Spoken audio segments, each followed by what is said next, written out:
I'm Russ, obviously running for U.S. House, Montana's first congressional district on the Democratic ticket. And this journey for me started now a year and 4 days ago, I guess it was, April 8th of last year. So my goal this morning is just to give you a little insight into my journey, what brought me to this moment, a little insight to my values, and some of my plan once elected to help restore some of the issues that we've seen this last year, but also on a broader perspective as a country, some of the things that we haven't given attention, given life to, that we're on a review on. So, let's see if this is working. There we go. That guy's gone, so we can celebrate one step closer to taking back Montana. But in doing that, I think we really have to pay attention to who's the best candidate in November, right? We have some great candidates running right now. I've been out since last April, as I said. I've got the life experience, the professional experience I'll walk you through to represent all Montanans, which I think is important in bringing not just you all, our Democratic voters, to the table, but even if every single Democrat votes in this state, we're still only 39 to 41% of the vote. And we need people who can pull independents, who can pull moderate conservatives, who can tap back into rural Montana. And the way we do that is picking a candidate, myself, who understands what that looks like, what rural Montana actually wants and needs. And I've spent a lot of time out there this last year. So it's aligning on values, it's proving that history with action. Politicians have this nice way of talking a lot. And so I ask that you actually explore. Great, those are all the right talking points. You have the history to back it up. It's time to start making people prove what they say and back it up. So how do we get there? Well, for me, my journey started back in the Bitterroot Valley. I'm the only Western Montanan that grew up here running in this race. Now that doesn't really matter anymore because 53% of Montanans aren't from Montana. So it's an important quality for me because I understand what a purple Montana used to look like. That's why I say that. People like to think that Montana's red, and we are right now, but our history is very purple. We've always been kind of a little more progressive. We have one of the most progressive state constitutions in the world. And we need to protect that, right? And ultimately, Montanans are really good at voting on issues like we saw with CI 128 last election.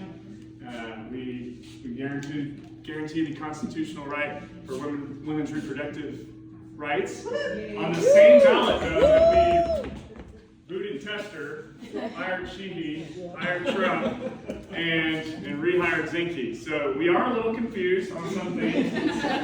My hope is to bring a little clarity on that to where we can match that progressive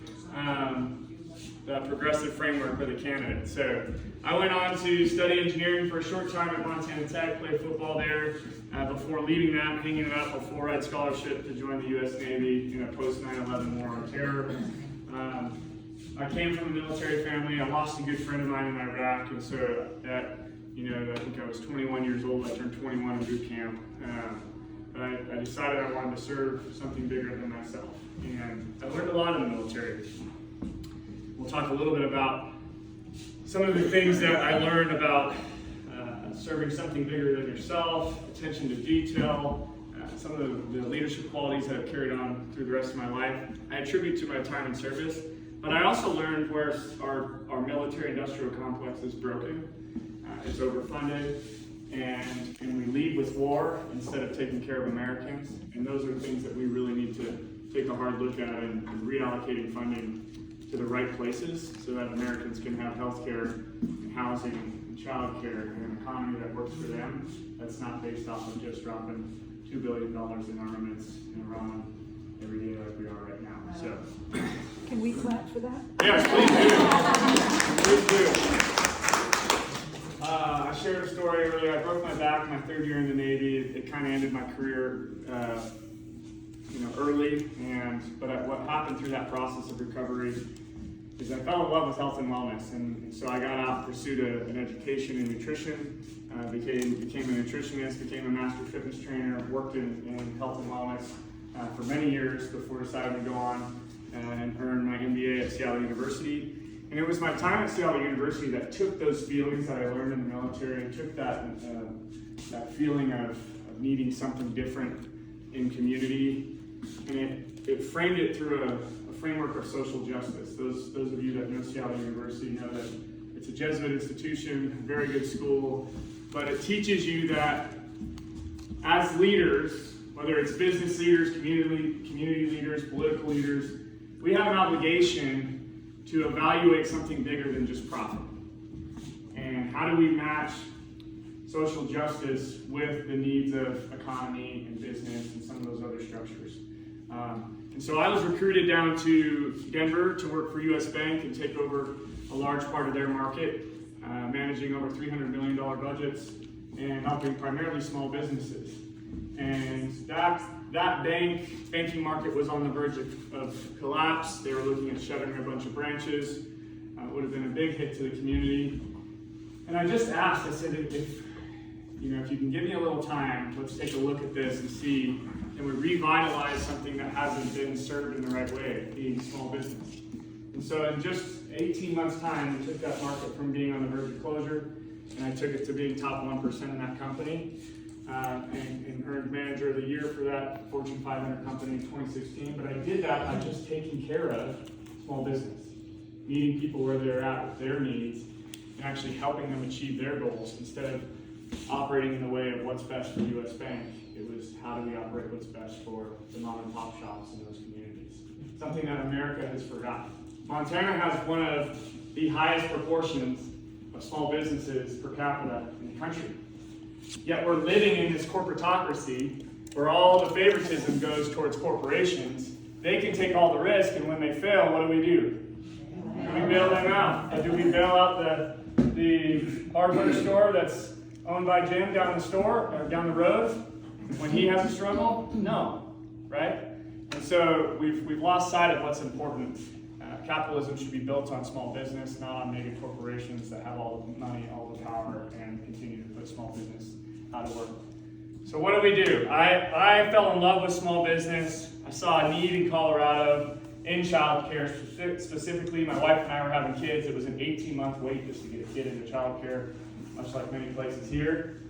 And I realized, hey, this is an opportunity to jump in and try and serve this need. So we started Rocky Mountain Kids, initially of what was going to be a side hustle, a side business, and try and have a location or two.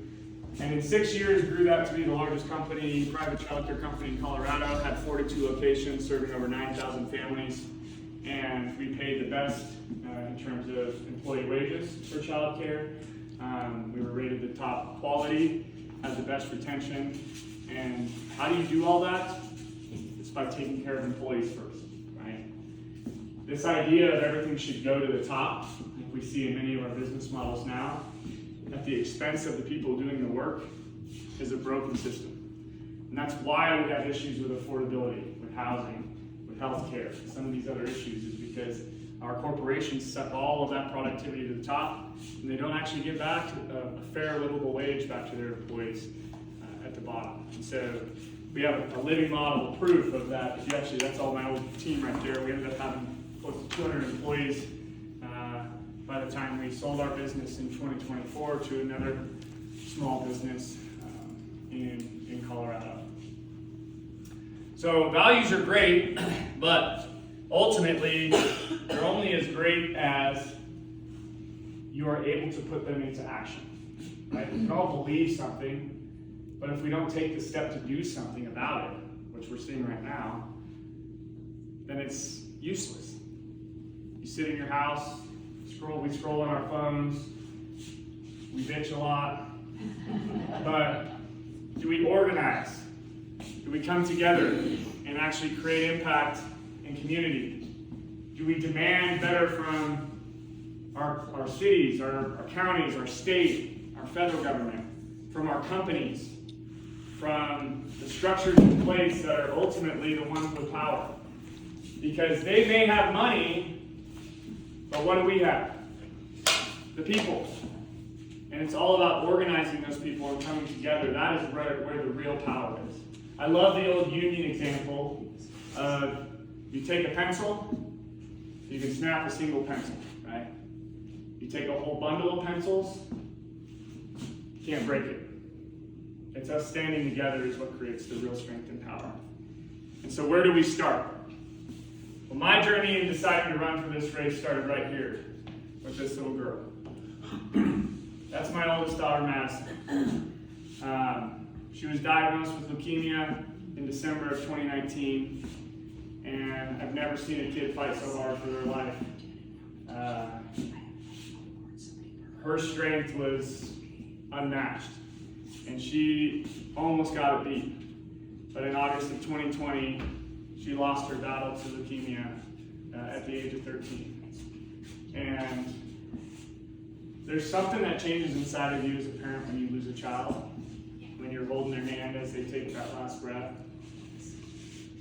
It hardens you in a way that I hope nobody else has to go through, honestly. But it also taught me something, that while she was fighting this battle with leukemia, we were also fighting this battle with the greedy insurance industry in our healthcare system. Just 1 month of care after insurance billed us over $300,000 for her treatment. That shouldn't happen. We had the best insurance you could buy, supposedly. Paid super high, expensive insurance amounts for us, for our employees, and yet we still got that type of bill. And that's happening right now. It's happening in this city with some people. It's happening in this state and country. There's someone sitting in a hospital room right now that's going through this exact situation. And this is where our government should step in and actually fight on behalf of those people instead of allowing big corporations to take advantage of them. It's hard enough to go through that with a kid. But we lost Madison, and it gave us a lot of perspective that life is short. We should slow down and enjoy what time we have. So we decided to come home to Montana. That's what brought us back, and started a ranch in St. Regis. Found some land out there, named it Madison Ranch in her honor. And just plugged into the community, wanted to slow down. That's what led us to eventually start our company in Colorado and really set some roots here in Montana. But just a year and a half after we got home, our youngest daughter, Malia, was diagnosed with a different rare lung disease called pulmonary capillaritis, where basically your lungs slowly bleed out, and those capillaries aren't functioning the right way. There's only one medicine that can cure that condition. You think insurance covered that one medication? Nope. Nope. And that cost of that medication per dose was over $10,000. And then a medication that costs roughly $300 to manufacture. That's capitalism, baby. That's what we love in this country. That's a massive markup. And yes, there's research and development that has to go into these medicines, but those are largely done by universities that are grant funded anyways. And so you can't tell me that we need that type of markup on our medicines, especially for rare conditions like this, and we're going to put that buck on the American people. It's a broken system that desperately needs fixed, and it's one that I'm proud to support Medicare for All on. We need Medicare for All Plus, I call it, that covers dental, that covers vision, that covers mental health, and that covers rural transport in a state like Montana where people have to drive hours just to see a doctor or specialist. And in cases like ours, where you do have leukemia or something like that, you have to uproot an entire portion of your household and basically take on a second residence because you can't be longer than 30 minutes from that hospital. And so there are expenses out there that families are burdened with that insurance doesn't cover, and it's time to start taking care of American people. We also are in this place where we need to protect those that are most vulnerable. And my God, there's a lot of them right now, right? We have this Epstein class who's not being held accountable. We have immigrants that are getting ripped off the street. We have the rights of people, including women and children and others who are being victimized by these powerful men to try and absorb all of the decision-making power and strip the power away from you. And why is that? It all comes back to money and power. And we need to limit those two things. I'm sure some of you recognize Audrey here. When she took over, there were over 100 sexual assault cases that had been untried here in Bozeman. We have a personal story about that as well. An athlete of mine and my wife, I coach track and football. My wife coaches women's basketball. We live in a small town, and in many small towns in Montana, there are a huge percentage of unaccompanied minors in these schools. What that means is kids' parents abandon them, either because of drugs or alcohol or a jail sentence, and CPS doesn't have the resources to step in. So they couch surf on teachers' couches, on friends' couches, anywhere they can find to just have some sort of support network. This particular little girl, we were called by the school, said, hey, we know you guys may have some room, can you guys help out? Of course, yeah, we're happy to help. Well, come to find out, she had been abused by her parents, and her stepdad had sexually assaulted her since the age of 5. And she had reported it time and time again. Nobody had done anything. And my wife and I took that to the max to try this man in 5 different states, or attempt to. Finally, Boise took the case. He's now serving a life sentence for that assault on which I'm proud of doing. But what frustrates me is in Mineral County, where I'm at, that case still hasn't even been opened. They still haven't tried it, just like in some of the other states. And so this accountability piece to protect our most vulnerable populations doesn't just start at the federal level. It starts at the county level and it goes all the way up. And we need leaders at every level that are going to actually start protecting those people and holding accountable those predators that are out there. This gentleman here, his name is Bakar. He's a immigrant that is living up in the Whitefish area, who last spring was pulled over for a taillight being out. Had legal right to be here, documentation through 2028 giving him work rights, held 2 full-time jobs, was working his tail off. But he spoke Spanish, not English. And so when he got pulled over, what do you think happened? Yep, he was detained, shipped off to Tacoma by Border Patrol, and held there for a week without just cause, without any representation, and was asked to self-deport. Luckily, smart guy, didn't sign anything. And a group called Valley Neighbors out of the Flathead Valley worked with an immigration attorney to finally get him out of ICE detention. But when they set him loose, do you think they gave him the resources to get back to Montana? No, it was streets of Tacoma, see you later, good luck. Yep. And that happens every day with thousands of people that are actually lucky enough to get out. Many aren't. Many are detained without any idea from their family or friends of where they are, how long they'll be there, what country they'll be flown to. And so we have this $280 billion machine that's been created by this administration and ICE. We don't have money to pay for Medicaid or Medicare or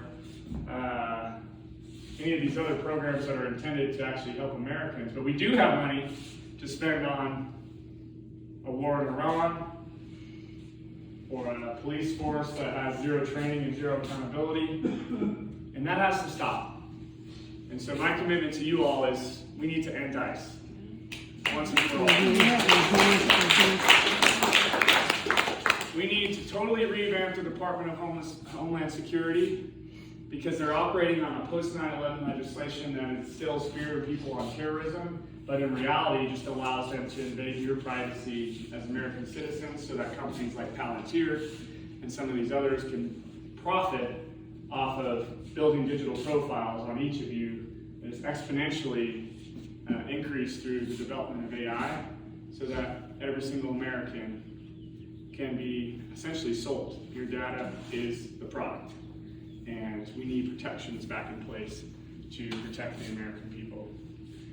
Finally, to build. Talked a little bit about that company, Rocky Mountain Kids. Some of the things that we were able to do in Colorado extended to, we were the first company in the country to offer remote learning services during COVID. What we saw in those first few days of COVID, Colorado was one of the states that when COVID hit, they shut everything down. Kids went home from school, businesses were closed. But what they realized is people can't work when they don't have a place to send their kids. So even if you could work remotely, those of you who have tried to do that with kids at home, it's a challenge. But even if not, we still needed nurses and doctors in hospitals. We still needed clerks at grocery stores to help check out groceries. We still needed paramedics and police and firefighters and you name it. And that became impossible when they had kids at home with no safe way to protect them. And so what everyone realized pretty quick is that childcare is the foundation of any economy, especially a strong one. And we had a unique opportunity to open, we were the first company in the country to open remote learning centers, so that a community center or a church or any other space, we flipped them into giant virtual childcare centers that students were allowed to come in, socially distanced, masked up, study virtually. They were attending different schools, different grade levels, different curriculums. And I know we have a couple teachers in the room. You can imagine what that was like, herding cats, right? Trying to help get all these kids plugged into their classrooms. But it allowed parents to go back to work, something that was critical in those early days of COVID and keep people working, essential workers especially. And that helped us plug into the state, which just 2 years later allowed us to help get universal pre-K passed in Colorado, something that I'm very passionate about doing on a national level, because ultimately what we see is those education outcomes of those kids in 3 to 5 years old, when they're exposed to even just the social and emotional learning opportunities, it cascades throughout their entire education journey, and they perform at levels far beyond those who don't have those opportunities, even into 5th, 6th, 7th grade, right? And so we're seeing those outcomes now in Colorado as the kids that started in universal pre-K are now hitting those 3rd and 4th grade levels. It's pretty awesome. And the last thing on this I'll talk about is housing, something that I know is on the minds of everyone in Gallatin County, one of the epicenters of expensive housing in Montana. When we got to St. Regis, we realized that even our school was struggling to hire teachers, not just because of the wages that our teachers face in this state, but even if they took the job and they decided to want to move to a small town like St. Regis, guess what they were limited on finding? Housing. So it's not just a big city issue, it's a small town issue as well. To the extent that these teachers would back out of those contracts and wouldn't actually come to work because there was nowhere for them to live. We haven't had a math teacher in our high school for 2 years. So kids are trying to learn geometry, calculus, and these complex math without any support structure at the school. It's all online. You're making Leanna uncomfortable. Yes.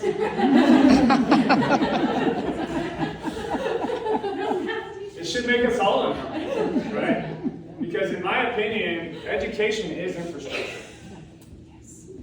If we don't invest in education, we actually sell ourselves short in every other area of the country for generations to come. That is our future. And I'm a public education kid. A Montana public education kid. And I've done pretty well for myself. We just have to invest in the educators and the infrastructure to actually create these systems to where they can continue to thrive. That means not allowing school vouchers and school choice. I'm all for public education. We need the right funding in a big enough way that these schools can continue to thrive. That project there, my wife and I were building our place out on the ranch, and we had bought an old American Legion Hall that was partially converted into a duplex, and had some conversations with the school, learned about the housing issue, and so we converted it into a 7-plex and gave the school first right of refusal for fixed rent apartments, and we've had teachers living in all 7 of those units for 5 years now, just to provide opportunity for them to actually get. I know there's some projects like that going on here in Bozeman, but it's about cutting red tape, allocating federal funding so that we have builder incentives and municipalities have the funding to invest in affordable housing and actually get realistic projects started that aren't profit-based. I mean, it is that simple. Invest in affordable housing, people have more opportunity to thrive in our communities. So what pushed me in? I told you about the story about my daughter a year ago, a little over a year ago. You all know about DOGE cuts, but for me, it was one specific DOGE cut. NIH took a massive hit on medical research budget cuts through that process. One of the first ones was pediatric cancer research. And so that was my catalyst, is why the hell would we cut research to pediatric cancer just so that our billionaire class can get another tax break? That's disgusting on every level, right? And I actually know kids that were in treatment with my daughter that were still part of these research processes. And when that research funding gets cut, their treatment path gets cut as well. And so they have to either go back to a traditional path or they have to make a hard decision on where they're going to go from here, because the funding that is critical for them to continue that research path that they're on no longer exists. And so it stops really quality research in its tracks, and it'll have implications to our medical industry for probably decades to come, if I had to guess. I mean, you might know better than me, but it's unfortunate. That's what pushed me into this. We've seen cut after cut since then: Department of Education, VA, public lands, you name it. So how do we actually make a change? That's the big question. My entire campaign is built around restoring integrity. And the only way I see that we can do that is to get money out of politics. We have to, I know we have an amazing ballot initiative this election called the Montana Plan. I'm hoping all of you have signed that. Raise your hand if you signed that. There's no hands up, so I ask all of you to find a ballot signatures and put your name on that signature process so that we can get that on the ballot. We have right there. If you haven't signed that, please sign that. Here's why. Montana's got a deep history in understanding corruption by corporations, right? We all know the Copper King story. And what we've seen post-Citizens United is a 5,000% increase in corporate spending in our elections in Montana. What that means is an election like a John Tester's in 2006 for a Senate race that would have cost $2 million. Last election in 2024, his campaign spent over $206 million. That's 100 times what it was just 3 terms earlier. And over 90% of that money is for corporations. Because in a place like Montana, for a Senate race especially, there's only a little over 1 million voters. And so a company can spend a lot of money here to buy a Senate seat because minds are easier to influence. There's less voters to actually have to change minds up, right? And so until we can get corporate money out of our election system, we're continuing to put poison in the well, which impacts every other legislative decision down the line. And so I ran my campaign in parallel to the Montana Plan. I'm the only candidate that's individual contributions only. And one of the big questions people ask is, how are you going to go up against Aaron Flint, who entered his candidacy on day one with a Trump endorsement, and $1 million super PAC, as well. But how do you compete against that? That is the actual answer in the question. The contrast is what we need, is to say, do you want another candidate that is taking this massive amounts of dark money and trying to make decisions for you as a voter in Montana? Or do you want someone who's only beholden to the voters here and corporations, PACs, special interest groups, that type of thing? I think we all know the answer. But I can tell you, in being in these red communities, I went head to head with Aaron Flint just 2 weeks ago in a debate in Superior. All 300, 400 people in the crowd, probably 95% of them are Republican. Guess what? They don't want that either. Woo. They don't. Woo. So that is, they're tired of it. And it's the same old horse and pony show. They're talking about boys and girls bathrooms and men and women's sports and all those things. But what people are hyper aware of is big money getting spent in our elections trying to make decisions for them, and that will sway more votes than any other single thing in the state. So I'm asking you to back my candidacy because we are attacking corruption. That's how we get to universal health care. That's how we get to these issues of education and universal child care and housing, all things I support. But until we attack this outside shell, protecting all those things from actually passing, which starts with dark money in elections and campaign finance, and then once elected, it goes to getting stock trading out of Congress so that a representative like Ryan Zinke, who had $1.5 million in personal wealth when he entered Congress 10 years ago, and he's leaving it this year with $40 million. That shouldn't happen, right? You can't get there on a $174,000 salary a year. That's all insider trading. But that is your representatives being bought and paid for by these big corporations, by knowing what bills are going to pass that boost their stock value. Closing tax loopholes to pay for these things. Most wealthy folks use something called stepped-up basis. So when Elon Musk can borrow $200 billion off of one company, cash, not pay a cent of a single fee or a cent of tax on it, and buy an entire separately company, i.e. Twitter, now X, and not pay a single penny of tax, and double his wealth overnight. That's called stepped up basis. And that is the tax loophole that our wealthiest class uses to increase their wealth while you and I pay 30% tax on a W-2 income. That is why we're seeing this wealth disparity decline, right? So it's those type of things. It's protecting small business by breaking up monopolies. It's putting a moratorium on lobbying so we don't have public servants going through this cyclical pattern of being a lobbyist and a public servant and a lobbyist. And it's putting term limits in place so that we don't have these guys that can't even stand at the podium anymore, being held up by their staff, can't talk to the press, but they continue to get elected at 85 years old. It's like, go retire already, right? We see that all the time. So that's how we get there. In Montana, how do we get there?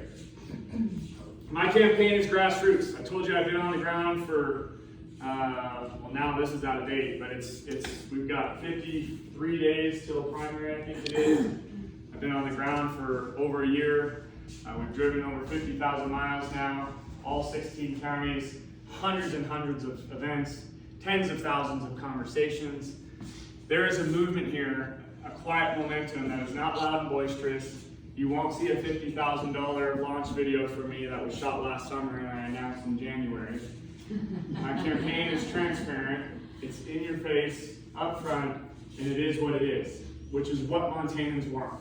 That is what will get independents and Republicans on board in November, is that honesty and integrity. We're seeing it across the board. I'm excited to be doing it, and we're gonna get it done this November. So how can you help?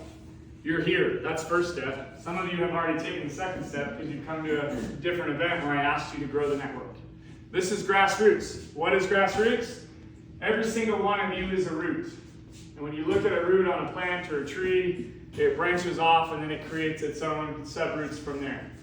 That is our network. So what it means is we don't spend $2 million on TV ads. What we do is we grow organically in each community because every single one of us probably has a phone in our pocket, or a network, or a book club, or a protest group on Tuesday, Thursday, and Saturday, or a baking group, or whatever it might be, right? Those are your network. That is where your people are. That is where our power is to change what this looks like, so that we don't need huge amounts of dark money. We just need people to know what their options are and to be able to vote in an educated manner, right? So that's where all of you come in. So donate if you can. This last 6 weeks, our goal is continue to, my biggest challenger is Ryan Bussey, right? I'll tell you guys that up front. And that's only because he has name recognition. Not because his policies are better, not because he's better liked, not because he has more experience. It's just because he's known. And so our goal is to get our name out anywhere and everywhere we can. Do you live on a major street? Can we put up a 4x6 sign like you probably have seen in front of the Taylor's house on Wilson, where people can get visibility that way? Will you take a yard sign or two and put it up that way? Will you write an op-ed to the newspaper or a letter to the editor? and get my name out that way? Are you willing to write postcards to send them to a couple hundred people and encourage them to jump on this campaign? You can support that way. Can you knock doors? Do you not like talking to people, and would you rather just stick a flyer indoors and not have to talk to them? That's called lit dropping. There's all these ways that you can support that are pretty low barrier of entry, and that's we have a sheet back here for you to sign up. We did get it on the table after most of you came in, so please. We passed it around, everybody signed it. Okay, cool. Please, Yeah. please make sure you're on that. That's the big way. Sharing, volunteering, and then Can I jump in with some upcoming things? yeah, that'd be a great time to do it. Please If do. you want to write postcards and do it in community with others, Tuesday and Friday, we're gonna meet at the tea house. Just have some tea and write some postcards. And if you wanna knock doors, Thursday and Saturday. So come talk to me if you wanna do any of that. Yeah, perfect. Thank you, Cheryl. So that is my campaign. That is Russ Cleveland. But this is my favorite part, is talking to you all. So I'd love to answer any questions you have. We can talk